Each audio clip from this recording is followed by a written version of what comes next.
Hello everyone, my name is Teboho. I'm going to show you how to remove your RAM safely from your laptop.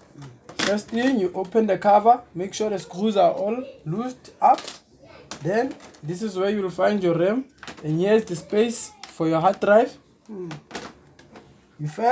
What you do is come closer. What you do is you grab the tiny things there, the RAM will go up. You safely remove your RAM, put it on the side. The sides again, safely remove your RAM, put it on the side. This is how you safely remove your RAM. As you can see guys, these are my RAMs for the laptop. Thank you very much.